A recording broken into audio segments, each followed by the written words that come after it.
Magandang umaga po sa lahat. Alas 11:56. Ito po si Toto Bunyug Kausing, engineer na doktor pa. Ako po ay nadisbar dahil sa pagkikipaglaban-laban sa korupsyon, sa plunder na ginawa ni dating Congressman Ferdinand Dinand Hernandez, Ledesma Hernandez ng 2nd District ng South Cotabato. Kasama niya sa sindikato yung kanyang kapatid na may-ari ng mall, si Maria Virginia Ledesma Hernandez, Villaruel.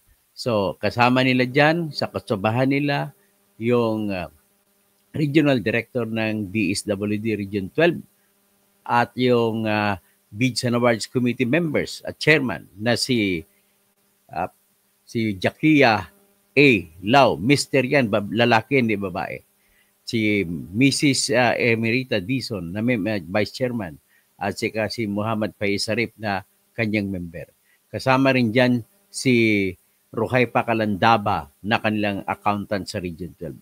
So malakas po ang aking ebidensya na sila po ay nangungurakot sa pamamagitan ng overprice. Kaya po pinost ko sa Facebook noong January 19, 2019 at base daw sa pagpost ko, hindi daw dapat ako nag-post ay kaya dinisbar ako ng Supreme Court. Well, in my view, it doesn't change the face of press freedom and freedom of expression. Kasi kung may legal ethics man na namamagitan. So it was a choice between to stay as a lawyer, pwede mo sabihin ganun, or to fight for the country that is being attacked by corruption that reached to 226 million pesos. So ang overprice po, may ebidensya po ako, resibo ng nagnagbenta na Tacorong Fitmart na pag-ari ng kapatid ni Dinan Hernandez na si Maria Virginia Ledesma Hernandez Villaruel na binigay sa DSWD na 515 pesos and 40 centavos ang isang pakete. At ebidensya na resibo na binigay sa akin nung ako'y bumili ng katulad na items, minus lang ang tuyo. Kung tuyo ay 48 pesos, di 318 pesos and 50 centavos lamang. 200 pesos ang diferensya. Nung kinompute mo kasi, ang binili ay 1,143,120 packs. So, computin mo, 226 million binulsa nila. So, pinost ko sa Facebook. O, sabi ng Supreme Court, bawal daw yun. O, di, okay, no problem, but I'm taking that is one of my pride as a fighter and as a lover of truth. And that is my number one medal of valor in order for you to know how grateful am I to stay truthful. If I am to choose between staying as a lawyer when you are committing lies or not telling the truth or telling the truth and then you lose your license. So, yan ang huli ang nakita ko, ang nakuha na naibigay sa akin. That's why, thank you, Supreme Court, for that. It may be legal, but it cannot be accepted as moral justification. Okay, anyway, dahil dyan po, namatay ang aking nanay. Punta sa kama, ayaw na bumangon, ayaw nang kumain ng nanay ko mula ng February 2 hanggang nang namatay siya ng June 21. Kaya talagang hindi ko mapapatawad ang sinuman ang yung Supreme Court sa pagdesisyon dito. Kasi you could have decided otherwise. And the proof is very clear that I did not commit any dishonesty. Tapos masisisi ko to hanggang kamatayan ko. I-curse ko yan ang Supreme Court na pumirma. Hindi ko nang banggitin mga pangalan nila. I-curse ko rin yan yung IBP Commissioner na si Hilbert L. Makatangay at sinampahan ko na rin siya ng kasong disbarment sa pagsisinungaling sa kanyang findings of facts. But anyway, I'm just telling that straight because there are so many people who are bashing against me. Why are you still speaking here when in fact you're disbarred? Not all lawyers disbarred are immoral. There are lawyers like me who are disbarred just because of a moral fight, of a fight for our country. Ganun po ang sa akin. Anyway, babatiin ko pa ang aking nanay na namatay Happy birthday po. Bukas po, birthday niyo po. Kaya ipapakita ko po yung itsura ng aking nanay para makita niyo naman kung ano po siya bago siya namatay. Ito po siya ang aking nanay.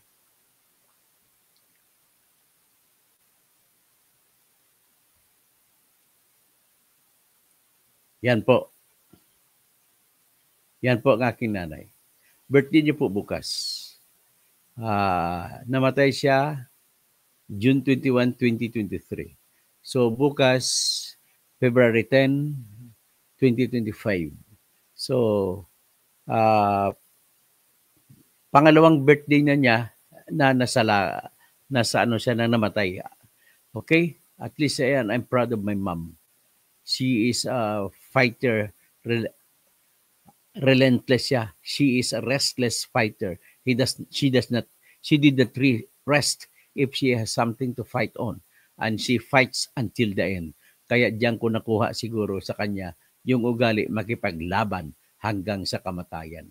Kaya happy birthday in heaven, my mommy, Maranita, Katoliko, Catalonia, Kausing.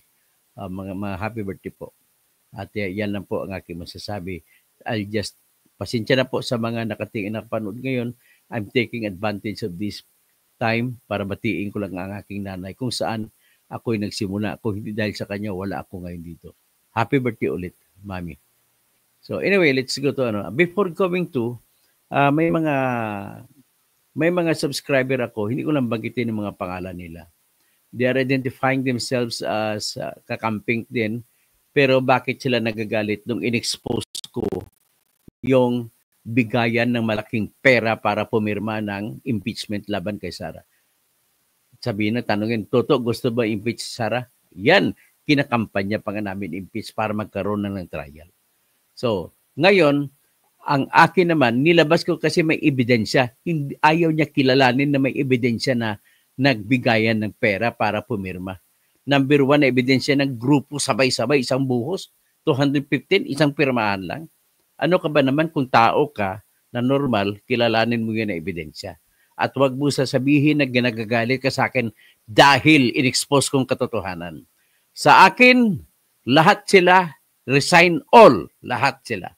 Kasi kung 612 million kasamang 125 million ang ninakaw o binulsa ni Sara, mas malaki ang binulsa nyo, bilyones.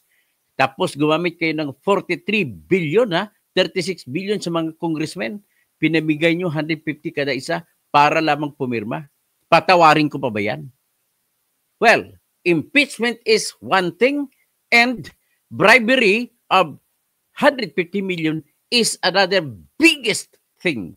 Kaya hindi ko mapapatawad itong pareho itong dalawang ito.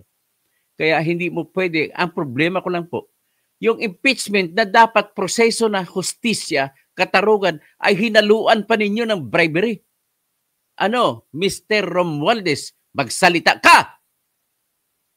Marami na kong ebidensya. Ulitin ko lang, binanggit ko na. Si Congresswoman Mitch Kahayon, nakunan sa video na nagpapaliwanag sa kanyang mga support, mga constituents sa Caloocan City. At napilitan daw siya pumirma ng impeachment laban kay Sara, which is dapat hindi. Kasi kung nakita mong ebidensya, dapat pumirma ka talaga. That is your obligation to our country, to your duty. Pero ang ginawa niya, bakit ka nagpapaliwanag? Ang ibig sabihin po kung bakit ka nagpaliwanag, ang sinabi niya, mawawala daw siya sa majority at hindi siya makakuha ng pangbigay sa kanyang constituent ng mga ayuda. Tama ba yun? Ito naman si Congressman ng Cagayan de Oro na si Congressman Suwan, nagpaliwanag din na sa kanya tama daw kanyang desisyon pagpirma. Pero bakit ka magpaliwanag at kailangan mo ayuda is coming? Para ka rin si Jervil Luistro ayuda is coming. Walang ayuda kung walang si speaker. Walang AX kung walang si speaker. Walang AKAP kung walang si speaker. Ganun na po ba talaga?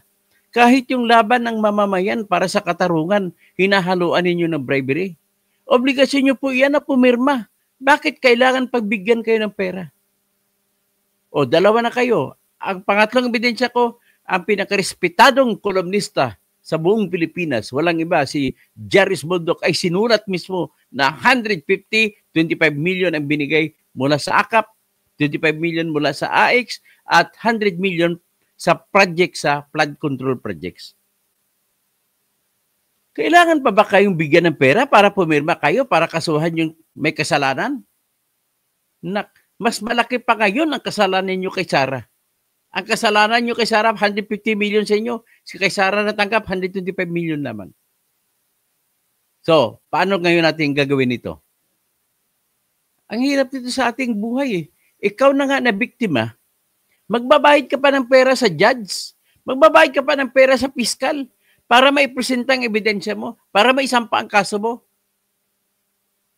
Naging abogado po ako, marami po mga piskal na ganun. Pag hindi ka nabigay ng pera, yung kaso mo na anak mo na nga o kapatid mo o kamag-anak mo ni-rape, magbibigay ka pa ng pera para may akit lang ang kaso mo sa korte.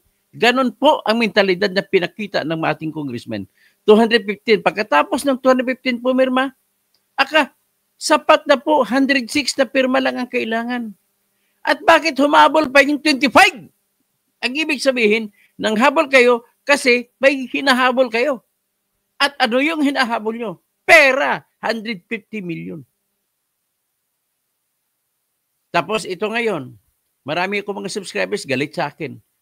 Ang gusto nyo, hindi ko titirahin yun. Well, ano yun?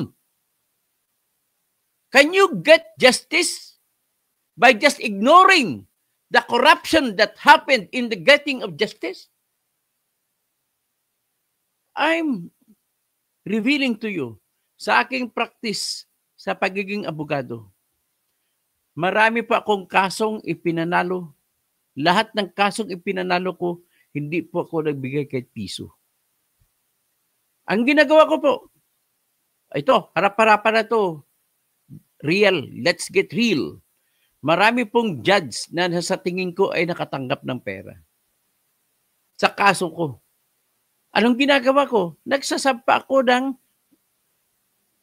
inhibition at pinapoint out ko yung suspicion ng mga client ko kung bakit. At dalawang bagay, marami ang nag-inhibit, umalis sa kaso. At marami nang hindi nag-inhibit. Sa lahat ng mga kaso na hindi nag-inhibit, ay acquitted, panalo ako. Pinakita ng judge na hindi siya bias. Kasama na po dyan yung kaso na nila ni kaibigan ko na editor dati sa Philippine Star at Abante na si June Ocampo. Nilabanan ko yung judge kasi nakikialam sa pagtatanong ko sa testigo. Sabi ko, hindi ka naman abogado ng piskal. Kaya problema rin ang nangyari, ang judge na yun ay dininay niya, nagsagutan kami sa loob ng korte in the eyes of so many other lawyers, mga piskal, mga bilanggo. Pero at the end of the day, hindi siya nag-inhibit. At the end of the day, inacquit niya si June Ocampo, pati asawa ni June Ocampo. Well, ganun po ang style ng pag-abogado ko. Pero marami po akong alam na iba, na mga judge, na mga ibang mga client, na nagsabi, attorney, magbibigay po ko ng pera, nang hingi si piskal eh. Pero mo, biktima ka na nga, hingiin ka pa ng pera para iakyat lang kaso sa korte. Realidad po sa ating sosyedad yan, gusto nyo ba yan? Para gusto lang ikulong ang tao? Hindi ko lang babagitin yung subscriber ko na ganyan. Oo, sinasabi mo, kakamping ka. Okay, alright, naniniwala ako, kakamping ka. Pero bakit gusto mo, hayaan na lang yung maibidensya na tayo? Nakakita nagbigay ng pera, hindi po mangyari yung 215 sabay-sabay at may hahabol pa na 25 kung walang bigayan ng pera. Ang sa akin gusto ko rito, magsampa kayo, pipirma kayo nang naniniwala kayo, hindi yung pumirma kayo dahil binigyan na kayo ng pera. Oh, ito pa isa. May bago naman akong ebidensya na talagang may perang bigayan. O ito, yung kasama ni Dante Marcoleta sa Sagip Party List ay humabol sa pirma. Isa siya sa humabol sa 25.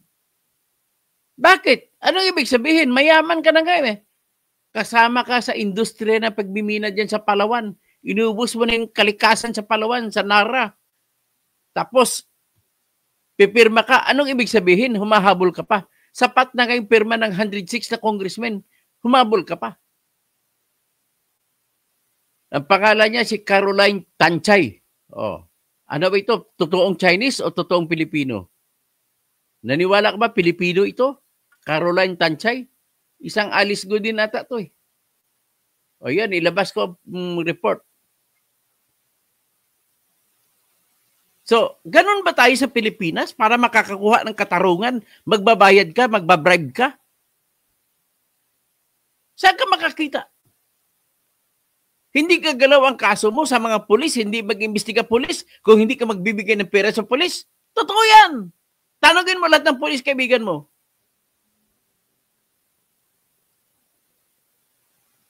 Ito po sa Pilipinas. Tayo na nga inagrabyado, dinakawan tayo ng pera, tapos magbibigay pa yung congressman, bibigyan mo pa ng 150 million bawat isa para lamang pumirma sa impeachment. Ayan. Balita sa politico.com. Resigned but still counted. Caroline Tanchay signs impeachment complaint despite bolting. Ang masama pa nito, si Tanchay ay nag-resign na pala noong September pa. Nakaraang taon. Nag-resign na siya sa Sagip Party List. Dapat hindi na siya congresswoman ng party list na Sagip. At bakit ka pa pumirma? Alam mo na nag-resign ka. At dapat tinanggal mo na siya, Speaker Romualdez. Bakit hindi niya siya tinanggal? Kasi may negosyo rin sa pagmimina, kagaya mo, Martin Romualdez. Inubos niya na mga minahan, mga kalikasan doon, sinira niya sa Pilipinas. Basahin natin ang balita ng bilyonaryo. Bilyonaryo Caroline Tanchay remains on the role of members of the House of Representatives, even though she resigned as a nominee of Sagip Party List in September 2024. Alice Cooper informed Politico about Tanchay's resignation after her name was included in the list of 25 House members who belatedly sinama, kasama siya sa mga 25 na congressmen na humabol para pumirma sa impeachment na kahit hindi na kailangan ng pirma nila. So bakit sila humabol? Kasi may hinahabol. So ito si Tanchay reportedly formalized her resignation from Sagip through a letter dated September 25, 2024 and wrote it to fellow nominee Representative Rodante Marcoleta. Yan. Nag-resign ka na pala eh. Bakit siya nag-resign? Ang katotohanan kung bakit siya nag-resign ay bumuo siya ng kanyang sariling party list. Kamalayan Party List. Kaya siya ang number 1 nominee doon. Pero mo hanggang ngayon nag-file siya ng kandidatura. Kasama siya sa nominee ng Kamalayan Party List. Sa ngayon, nung October, dapat dim-resigned na siya mula sa Sagip Party List. At kung naka-resign na siya, hindi na pwede kilalanin ang kanyang pirma hindi na pwede kilalanin pirma niya sa impeachment. Kita nyo? Ang kabastusan ng mga Duterte, dinugtungan ng kabastusan ng mga Romualdez at Marcos. Ganito po ang nangyayari sa bansa natin. Wala tayong pagpipilian. Anong gagawin natin ngayon?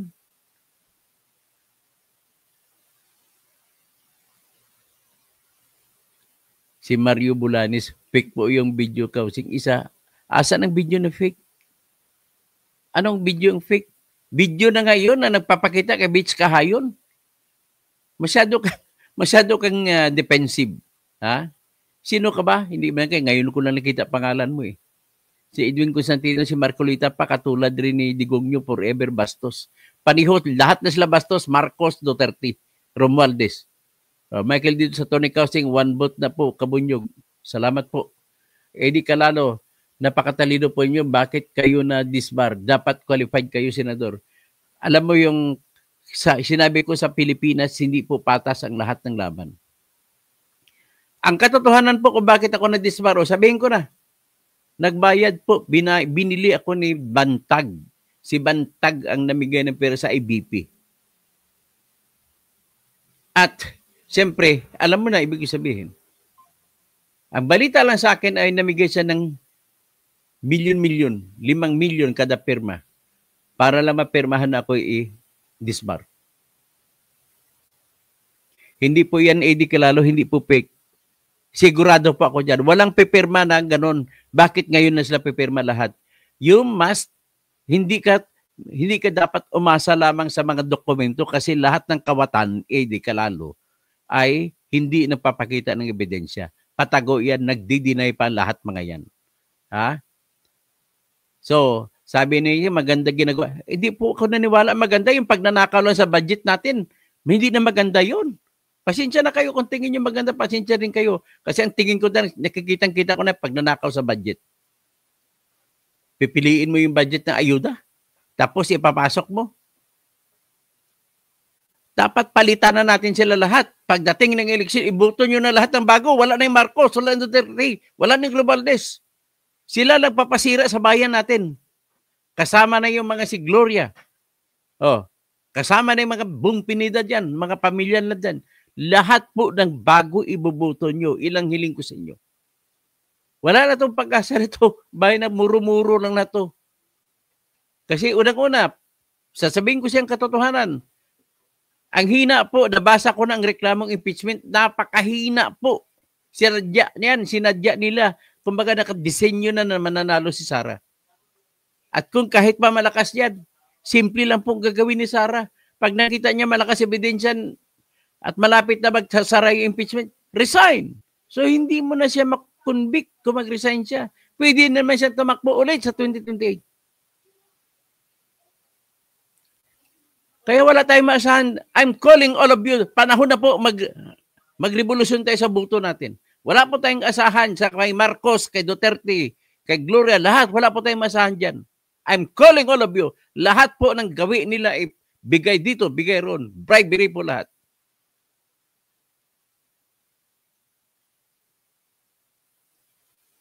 Ay, naku.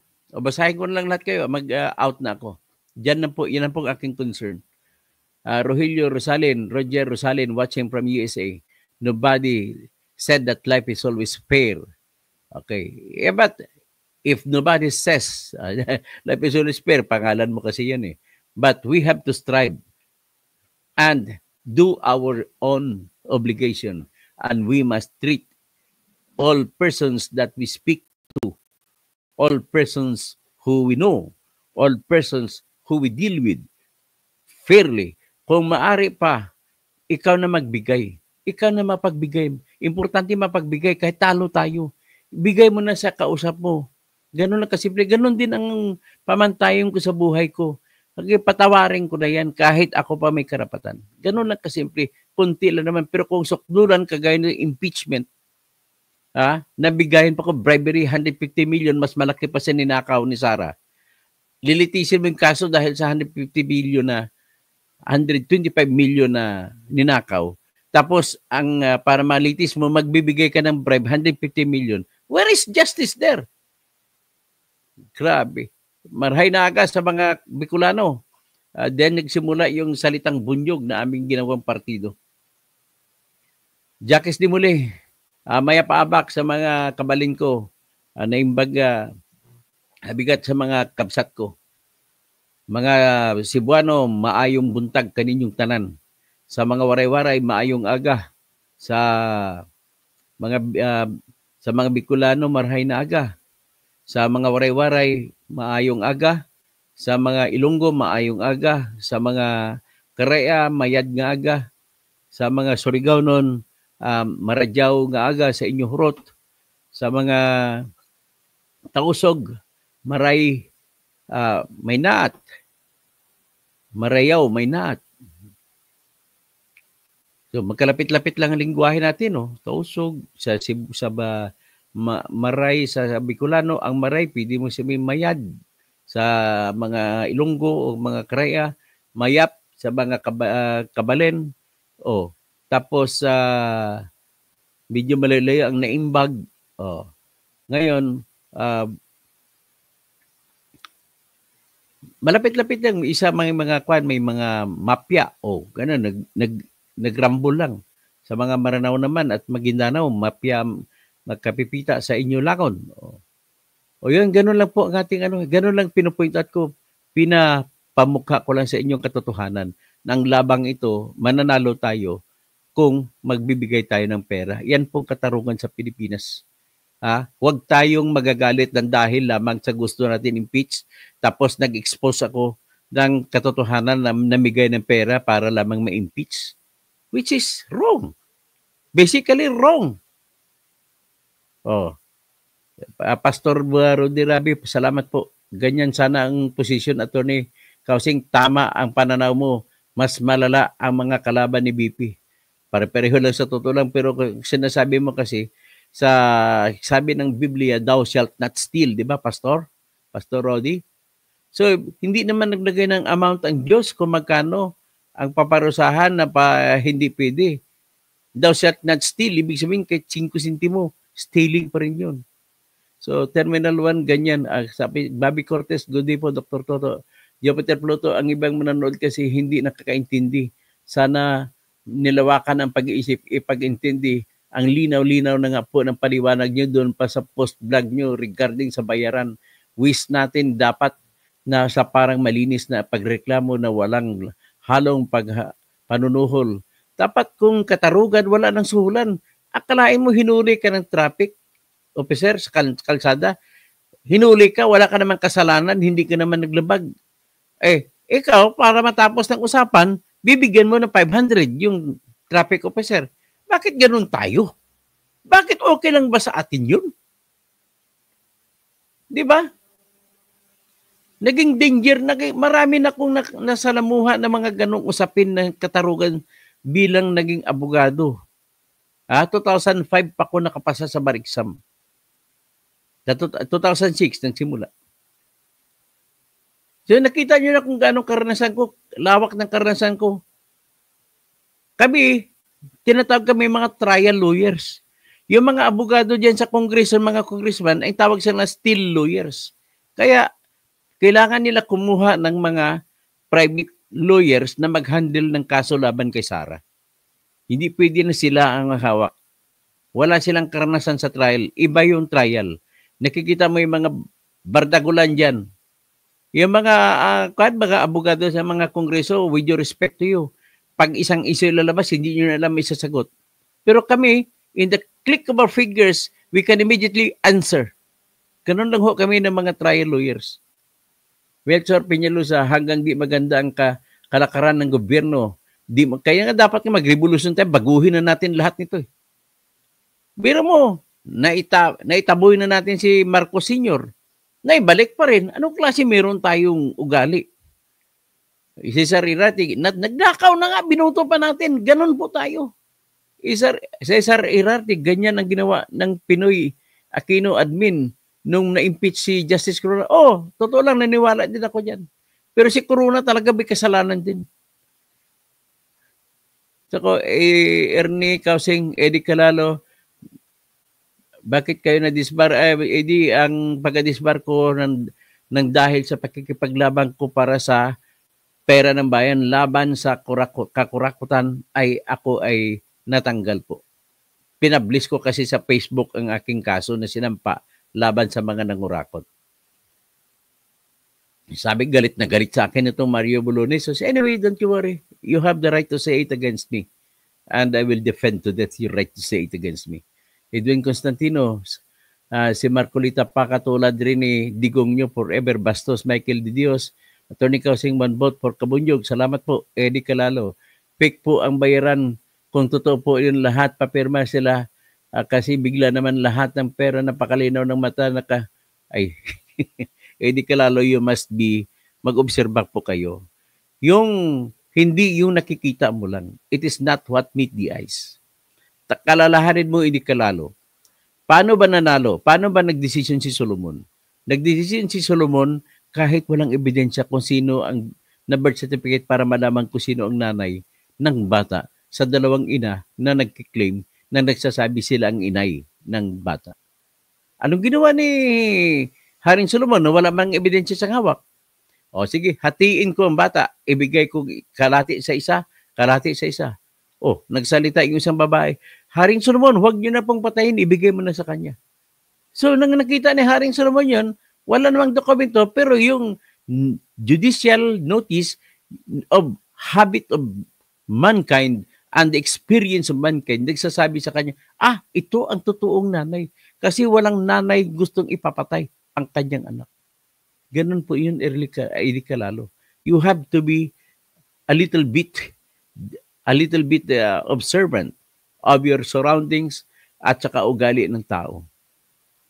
O ngayon, siyempre sa normal na sitwasyon, walang anak na papatay sa tatay.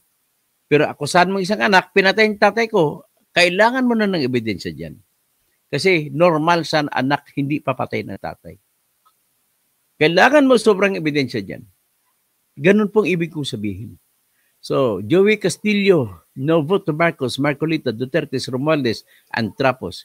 Jerry Pagirigan, God bless you, sir. Salamat po. Sophie Cardenas, good PM, Katoto. Celso Clarete, Dr. Kasing, pwede ba kasuhan si Romualdez for bribery? May kakaso dyan. Nagantay, sinampahan nga sila ng kaso pamimiki nung bicameral conference committee report na pinagbabasyan para magagawin General Appropriations Bill na pinirmahan ni Bongbong Marcos. Natandaan ninyo, di ba? Kasunod, nung aping-api na sila, nagpalabas ng utos ng Supreme Court na sumagot sila, pinirmahan nating impeachment. So ano ba, may connection ba yon? Kung ako tanungin mo, lahat po yan, konsidera mo lahat, may connection po lahat yan. So nag-away-away dito pare-parehong kawatan. Saan tayo pupunta? Bakit ba pag may mali si BBM sinisisi? O bakit? May mali si Duterte, kinakasuhan nga natin eh. So ang problema sa inyo, sa mga Pilipino, ang napapawasak sa bansa natin ay yung pagiging loyalista ninyo sa tao. Dapat hindi kayo Marcos loyalist, Duterte loyalist, o kung Gloria loyalist, kung anong loyalist kayo, Romualdez loyalist. Tanggalin na natin sa kukutin natin yan. Dapat patas tayo kung nakita natin kagad may ebidensya na sa galaw pa lang, makikita, malaman na natin na hindi maganda, doon na kayo mag-isip. Kahit mahal nyo pa siya, kahit kapatid nyo pa siya, isikway mo kung sa Tagalog pa, kung sa Ilonggo pa, o kung sa Cebuano pa. I-curse na ninyo, tanggalin na ninyo, itakwil na ninyo kung sa Tagalog pa. Tapos Bekel de Dios, no to Tolpo. Isa pang Tolpo na yan, So mga idol kay Tolpo dyan, huwag niya yung idolin yan. Kasi marami na pong ebidensya lumalabas ng mga sinungaling yan. Sinungaling, sabihin niya, minumura yan si Leni Robredo na kung ano sabi tungkol sa droga. Minura niya si Risa Hontiveros. Na kung si Hontiveros kung may pakana sa tinatag na PhilHealth. Wala namang kinalaman si Risa doon. Minura pa rin ni Erwin Tolpo. Si Trillanes, mas matalino pa naman si Trillanes sa kanya kasi Trillanes cum laude graduate. Ano mga pinagsasabi niya? Wala naman siyang ebidensya. Panay bunga nga lang kapital. Tapos nagsasabi pa siya, nag-TNT daw siya mula 1986. Umalis siya sa Pilipinas hanggang 1996. Pero kamukat-mukat, inamin niya sa hawak kong dokumento, inamin ni Erwin Tulfo sa dokumento na sinumiti niya sa COMELEC na siya ay nagkaroon ng passport. So mayroon bang may passport na nag-TNT? Kalukuhan. So may passport siya mula 1991 sa pangalang Eric Sylvester Tulfo at sinuko lamang ang kanyang passport noong June 27, 2022. Kita mo kung nagsisinungaling ako, hindi ko mababanggit yung mga petsa. Rico Candilosas, anong asahan sa mga Pilipino kundi Grand Karma dahil magnanakaw at salot. Itakwil natin ang naging ugali natin. Itakwil natin isang masama, magnanakaw. Tanggapin natin isa pang magnanakaw. Yan ang naging ugali natin. Kaya wala tayong katapusan sa paghihirap sa atin. Nabibenta na po Pilipinas. Magkano ng utang ngayon? I-discuss ko yan. Pinakamalaking presidente na umutang walang iba si BBM. Mas malaki pa kaysa Duterte. Kung wala si BBM, si Duterte pinakamalaking inutang. Which is understandable naman dahil nagka-COVID. Sabi ni D, it's si 9810. Sabihin mo kung maganda na binawasan ng budget ang ibang department, pero ang DPWH napakalaking dinagdag. Mas malaki pa sa education po. Si Joaquin, ikaw ang dapat mamuno. Ay, sa totoo lang, pag akong presidente, tapos lahat ng problema ng Pilipino. Sinasabi ko lang sa inyo. Kung makumbinsi ko lang kayo sa 2020, tatakbo ako.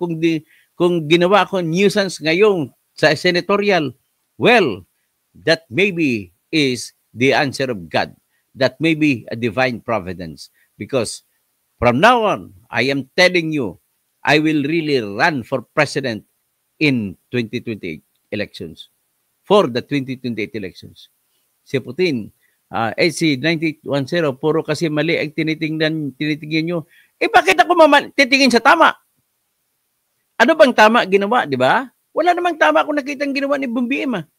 Puro lahat pa sinungaling. Dami, taas-taas na ng mga presyo ngayon. Asan yung 20 pesos na bigas? Ang tataas na ngayon. Kaya nga nagmarsalusa sa mga bigas kasi hindi niya na mapigil ang pagtaas ng presyo. Tapos, import dito, import ron. Yan na ba solusyon mo? So you're incompetent. You better resign. Mag-resign kayong dalawa ni Sara para magkaroon ng special election. Pedro Canada, kahit sa inyo, nasaan namin, sir, tanong kung lang po, ano magagawa ng grupo niyo sa bansa? Ito lang kasimple yan ngayon na Pedro. Ang unang gagawin ko kung ako presidente ay, number 1, gagawin ko na ang magdesisyon sa kung sino kakasuhan sa lahat ng piskal sa buong Pilipinas ay tao na. Magpapalabas ako ng utos sa lahat ng prosecutor na i-delegate nila ang kapangyarihan sa pagdesisyon kung sino ang kakasuhan sa korte. Sa ganong pamamaraan ay maialis ko ang desisyon ng mga piskal na binibenta lamang nila. Naging abogado po ako kaya alam ko yan. Ang mga piskal na tumatanggap ng pera, ikaw na nga ang biktima, ang anak mo, ikaw ay ninakawan, ikaw ay niluko sa istapa, syndicated istapa, magbibigay ka pa ng pera para lang akyat ipasasampa ang kaso mo sa korte? Tanungin mo lahat ng mga abogado dyan and they will tell you it's true. Di ba? Ngayon meron naman, mga nahuli sa droga, pagtatanim ng pulis, tanim yan. Pero kung magbibigay ka ng pera sa pulis, wala kang kasalanan, palabasin ka. Alam naman ng pulis na tinanim lang nila ebidensya. Whereas, kahit may kasalanan ka, magbigay ka ng pera, acquitted ka. Ganon po sa Pilipinas. Hindi na iba yan kasi impeachment ang usapin. So, Michael Diaz, Elik Panfilo, both straight, PDP laban. Huwag na kayo bubuto sa PDP laban kasi Duterte din yan. Inuulit nyo lang. Ang magnanakaw na iba, palitan mo ng pagnanakaw din. Bumoto na lang kayo mga bago. Mamili kayo sa mga bago. Marami dyan sila. Yan, maayos yan si Heidi Yurak. Hindi yumaman. Naging commissioner. Si Franz Castro. Si Arlene Brosas. Yung mga hindi yumaman. Si Atornilio Espiritu. Abogado yan. Pwede siyang yumaman. Pero mas pinili niya maging abogado ng mga mahirap at mga liberer. Kagaya rin si Atty. Sani Matulak. Iboto nyo yan kasi yan mga abogado na pwedeng yumaman, pwedeng gumawa ng ibang kaso, pag tututok sa ibang kaso para yumaman, mas pinili nila na sisilbisyuhan ang mga manggagawa. Kaya nga Workers and Peasants Party sila. Yun ang kukunin nyo ng mga magiging senador. Hindi yung pogi, nanakawin ng pera nyo, di ba? Maganda, nanakawin ng pera nyo, kaya huwag nyo na iboto si Camille Villar, si Lito Lapid, si Bong Revilla, si Pia Cayetano, huwag nyo na iboto yan. Si Abby Binay, huwag nyo iboto. Si Camille Villar, huwag nyo na iboto.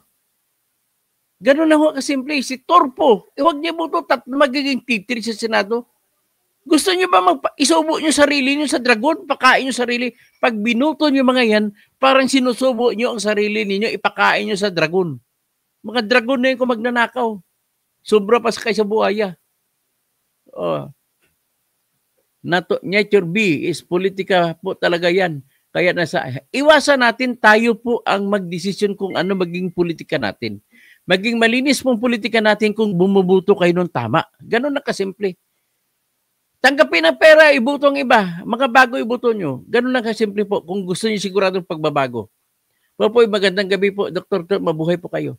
Rogelio Tapado watching from Los Angeles, California. D.H. Mario Bulones. Edited yun, Sir Kausing. Kinater at hindi yun edited. Alam ko pong edited. Kung hindi edited, tuloy-tuloy po yung counting. Wala pong yung apo ko. Yes. A little while after I do this, okay? Do that? Yes, after I do this. Yes, let's find Sonic after this, okay? So, bakit alam nyo ba ang rason? Bakit ginawa si PBBM yun? Ay, alam ko sin pera, lahat yan ang rason. Eh, di kalalo, iboto po ninyo si Insurrecto. May panindigan. Tama po. Hindi si Insurrecto iboto nyo, kundi ang aming partido na Bunyog. At si Insurrecto po ang aming nominado, number 1. Yes. What is that? Take a picture on it. Yes. Wait. Okay? Okay. So say hi to my subscribers. Hi. Say, hi. Hello to them. Hi. Okay. Terminal 1, ang problema to nito, ang hirap i-twist. Ang katotohanan, gusto na mas karyong Pilipino ang pamamalakad ni Duterte. Yung nga lang, you must realize, si Duterte, corrupt din. Si Marcos, corrupt. Lahat sila corrupt. Kaya wag kayong kukurap. Oh, yes. Yes. Yes. Apart pa sa tama po kayo, Tony Toto. Tapos ito si Putin, Pat Bonifacio. For as long as bubo po ang ating mga botante, mapanatili po, attorney, ang ganyang sistema. Tapos wait.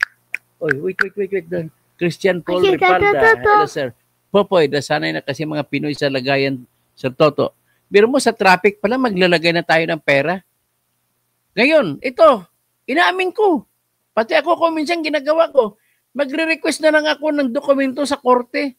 Para mapabilis, bigyan ko ng 500 para mailabas ang nire-request ko. Corruption din yun. Pero nagginawa ko, inamin ko yan. Ginagawa ko para lang mailabas ang nire-request ko na papel. Pero mo, karapatan ko pa yun. Kasi kung hindi ako mag-request, sasabihin, ay sir, marami pa kaming ginagawa. Pwede ba balik na lang kayo next week? Kailangan kong dokumento ngayon. Kaya ganun po. So ganun po ang ating problema ngayon. Hindi lang po, ako mag-share din ako ng kasalanan. At sa Bible din po, walang kasalanan ang mga unang bumato. Sinabi nga ni Kristo, ang naniniwala na walang kasalanan. At sinasabi niyo may kasalanan si Magdalena, ang siyang unang pupukol. Walang pupukol. Keep it real. Ang tagal na yan. Tapos Rexol, Policarpio Engineer will be resubstituted po ulit, more power. Serapio Navales, dapat po pag maimpisara, ibalik na BPC Leni Robredo. Ang kailangan natin dyan sa totoo lang, ma-recount. Ang problema, dapat nag-demand tayo mag-recount. Ay. Maganda yung ginawa ni Corona, pero sa kabila nun. Wag. Yes. Wait. Bakit? Maraming nagmamahal sa mga Duterte. Ikaw namamahal ba sa'yo? Wala pong nagmamahal sa akin. Ang nagmamahal sa akin, yung nagmamahal sa katotohanan po. Inuuna ang dapat unahin. Parang hindi po presidente, shutdown everything daw. Anin pa natin yung presidente na bangag at saka korap. Totoo na naniwala akong bangag siya. Kasi ang kaklase niya mismo nagsabi sa akin na gumagamit siya. Akin, paniwala ko na lang yan. Wala na kayo doon. Bahala kayo kung maniwala kayo, hindi. Si Duterte, umamin din na gumagamit ng fentanyl. Di ba? Yung fentanyl, isang uri din yan ng pampadik. Yung isa, cocaine. Rixol, ako ang pagmamatsyag at updated ako sa balita, lalo na sa bangayang politiko ng ating bansa sa mga BBM at DDS. Kaya ang problema, ang politika natin umiikot-ikotan sa kanilang dalawa nawala ng oposisyon. It's a 9-8-10 aprobado o bulag-bulagang kasap nangyari. Yon, problema. Aminin na po natin na tayo na biktima ng pagiging loyalista natin sa kay BBM at kay Duterte. Kaya away tayo, nakipag-away ang gusto mo ipalit ng tao mo kahit may ebidensya na po na ginawang kasalanan. Yan ang problema ko. Hindi ba natin maalis ang katotohanan na si Marcos Sr. ang ninakaw ang lahat? Hindi natin maalis ang katotohanan yan. Sabi na hindi daw siya PBBM, hindi loyal, loyal daw siya sa bansa, pero sa nakikita ko, walang ginagawa pang mali siya. Di, daming mali po ginagawa. Ano, buksan mo mata mo. Yung budget nga lang na blanco, pinirmahan, alam niya yun. Ay, pareha lang sila ni Tulpo. So, 1893, bahala ka na po. Nasa iyo na po ang desisyon. Hindi kita ko convincing. Mario Santos, good morning po. Ginger Lopez, sayang lang din ang ayuda if manalo si Sara. Yes. Marcos Gabat, Estrelito, Jose Salva. Yes, cheers. Oh, cheers. Yan ang apo ko. Inom lang ng tubig Sa Estrelito, Jose Salvar, Doc, magandang hapon po. Baka may tutulong ka sa 3 barangay na mula 1960 pa hanggang ngayon, yung kalsada nila di pa na simento mula sa lungsod hanggang sa dulo. Saan ba itong kalsadang ito? Magta-3 kilometro ito, pero ang balita ko tapos na raw simento, hindi lang nila alam sinong lalapitan. Sinubukan nila sa mayor, wala daw magagawa dahil tapos na raw. Binigay ko ang FB page para sila na lang tatawag sa iyo. Saan bang lugar ito? Please, email nyo ako sa totokhousing@yahoo.com. Oh, yan. I-email nyo po ako dyan para malaman ko yan Estrelito, Jose Salvar. Rick Sol, yung bigas nga ng NFP, palugi na binibenta, disparate move ng gobyerno. Tama yan. Jud, kahit sino pa ang umupo kung hindi amindahan. Walang problema ang konstitusyon. Kapag ako umupo, sinisiguro ko sa inyo, gaganda ang buwan, maikukulong ko, milyon, marami 1 milyon ng mga korap. Yan ang unahin ko. Kasi yung mga adik, hayaan mo, mabubuhay naman yan. Ang unahin ko, korap. Kasi lahat ng korap na pulis, madadali mo, mahuhuli nilang adik kung hindi sila magkukurap. Basta ako sa tama ako dahil updated ako sa mga ginagawa ni PBBM at BP Sara sa gobyerno. Di na ako magbigay ng opinion dito. Salamat po, Rick Sol. Ben Nones, tatakbo ka pa presidente? Yeah, tatakbo po ako. Tahasan ko siya sabi, tatakbo po ako sa 2028 na pagka-presidency. Paghandaan ko yan, maghanap ako ng mangingi ko ng pera para pangkampanya sa 2028 para hindi na ako in nuisance. Total, wala na si Garcia. Si Putin, both newcomers with clean life. Tama, newcomers lang. Eric de la Cruz, mas malaki ang inutang ni Digong. Hindi, mas malaki ang inutang po ni BBM. Si Digong, 6.9 trillion sa loob ng 6 na taon. Si Bongbong Marcos ay mahigit 3 trillion sa loob lamang 2.5 taon. Yan po ang dapat yung asay. Kung gusto nyo, ipakita ko pang data ng Bureau of Treasury kung magkano inutang. At kung hindi pa nila binenta yung 25 tons na gold, ay lumaki pa ng 16.5 trillion pesos ang utang natin. Kaya lang binenta nila ang 25 tons na gold natin, so pinambayad, kaya nabawasan ang utang.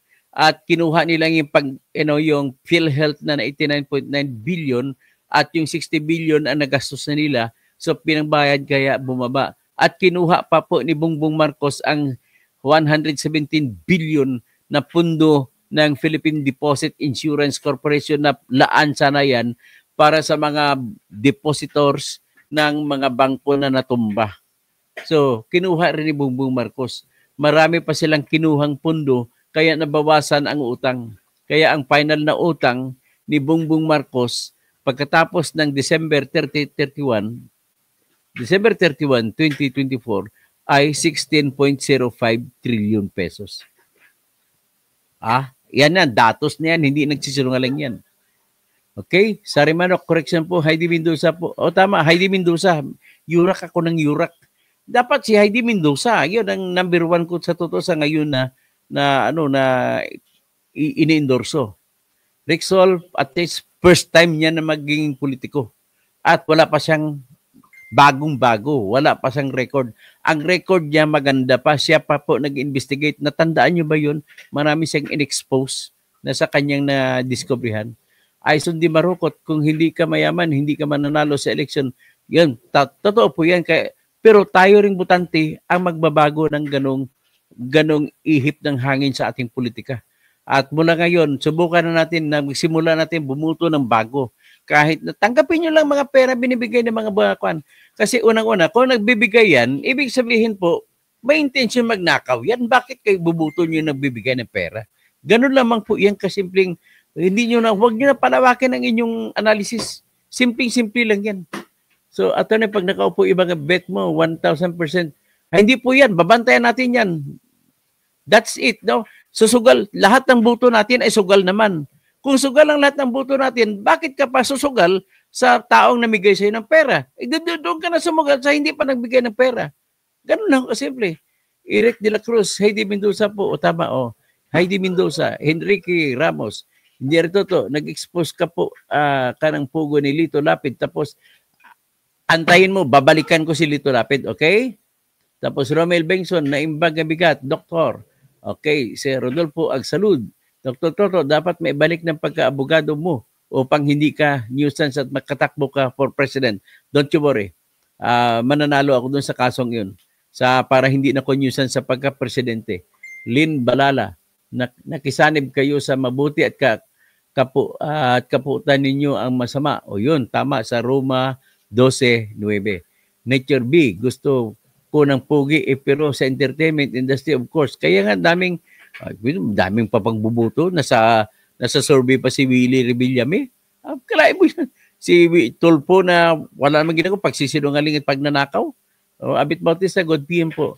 Ares Aquino, how do you reconcile your present assertion of corruption among congressmen with that of Insurrecto who claims the impeachment was only right and proper?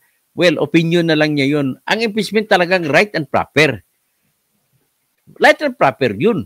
Ang sinasabi ko lang, yung mga pumirma ay bakit kailangan pa silang bigyan ng pera para magpumirma? Ganun lang kasimple. In other words, lahat sila guilty. Ang mga pumirma, guilty ng bribery. Ang mga, si Sara, maring guilty sa impeachment. Hindi pa natin nakikita ang ebidensya ng buong buo. Pero sa aking opinion, personal opinion ko lang yun, na himay-mahimay ko ng lahat ng pahina ng reklamo ginawa nila, ay klaro po na mahina ang reklamo. Sana mapalakas pa yan. Pagdating sa presentasyon, may ebidensya na lilitaw. Rexol, no comment na lang. Emerita Junila Rioja, correct kayo, Engineer Toto, lahat ng sinasambit mo, ibubuto namin, ayaw namin ng trapo. Nandyan na si Opo. Si Apo. Apo ko, Pat Bonifacio, kung minsan isipin mo dapat talaga may death penalty para tumino. Kahit na may death penalty po, nagka-death penalty na tayo, marami pa rin rapist. Hindi pa na natapos. Rudy Tapaon. At itong mga senador ko po, shout watching from Isabela, Kirubin Kiko, Bam Castro, Luke Heidi, Lacson Soto. Tanggalin mo na si Lacson sa kasi Soto. Okay na yan. Dagdagan mo pa ng iba mga kwan sa bago ka na kumuha. Dito Vilga Lumabi. Tama, tanggapin ng pera, iboto kung ano sino ang karapat-dapat. Ganun po. Wala naman tayong magagawa. Mamimigay naman talaga yan eh. Sir, pwede na bang magkampanya ngayon? Di ba sa February 11 si Marcolita at China, actually, pwede sila mangampanya sa ngayon. Pag umpisa na ng campaign period, ang hindi pwede mangampanya ay yung mga local politicians. Pero yung mga national politicians ay pwede na mangampanya, dire-direkta na. Sir, pwede bang nasagot ko na pala. Nobody said that life is always fair. Hindi ako naniwala, walang solid evidence. Alam mo, pag hinahanap mo nobody said that life is always, ang solid evidence, hindi ka makakakita. Wala pong tandaan mo, walang magnanakaw ang magpakita ng ebidensya. Tandaan mo yan. So, sa judgment call mo, dyan mo ngayon, basihan mo lang yan, hindi naman para ikulog yan eh, kundi para kung iboto mo o hindi. Ganon lang ha. So, if you do believe that nobody said that life is always fair, but you have that obligation to make life, to contribute to make life better, fair, and beautiful. Kit sa Monte, dapat sa Barangay Tanod ka muna. May eleksyon ba sa hindi naman binuboto Barangay Tanod kasi inang asar ka lang Kit sa Monte. Ang pag-asar mo illogical pa, wala sa logic, bubu. Ay, sorry. Hindi mo ba alam yun? Pagaw Baker, problema talaga Dr. Nito pag panatiko sa politiko. May nakita ng mali, himod, puwit pa rin. Ganon po. Ziputin, links, reveal lahat ng USA records, neighbors included. Tama. Simply Lalaine, Happy Lord's Day po sa lahat. Elizabeth Sons, binayaran naman sila. Nobody said that life is Simply Lalaine likewise. Kalain, paano hindi utang ang gobyerno ngayon, ubos na hindi po ubos ni Dutae. Iba namang pera yung ganun. Kay Duterte, marami siya nagasta. Hindi, huwag nyo kayong fake news po yung sabihin nyo na ubos ni Duterte. Kung naubos ni Duterte, di, tumba na si unang taon pa lang ni Bongbong Marcos, tumba na. Naintindihan niyo ba yung logic? Huwag kayo magsalita ng ganun. May naming ininakaw si Duterte, pero hindi mo pwede sabihin ubos ang pera. Ha?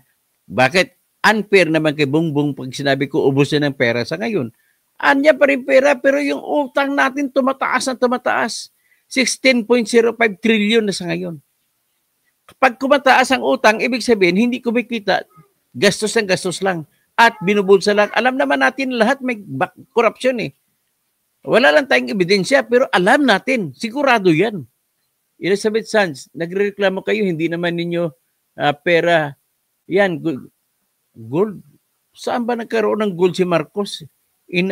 Gold po yan ng Philippines, yung binenta na 25 tons. Ay, dapat kayo matututo. You are speaking of nonsense and without basis. Ganun lang ka, pasensya na kayo kung medyo sarcastic sagot ko sa inyo, pasensya na kayo. It is not intended to hurt you. Pasensya lang po. Antonio Buensuceso, mabuhay. Ang laki ng inutang ni PBM kahit walang pandemic. Yun nga, kahit walang pandemic, malaki.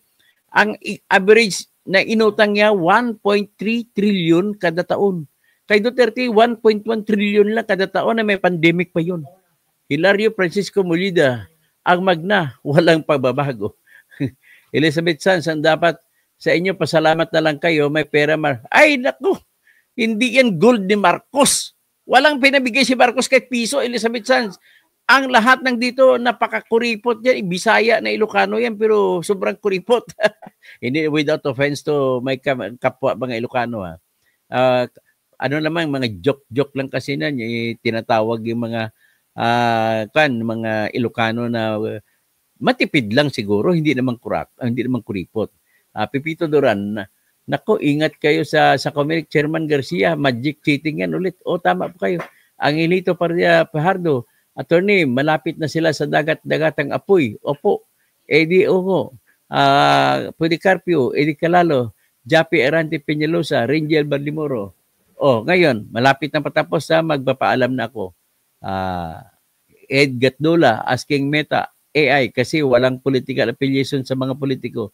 Okay, hanggang dyan na lang tayo. Magandang salamat po sa inyong lahat sa pakikinig. May kontra man kayo sa akin o hindi. Maraming salamat po. At magandang umaga, Sara Duterte, Tambaloslos, Martin Romualdez, at si Caroline Tanchay.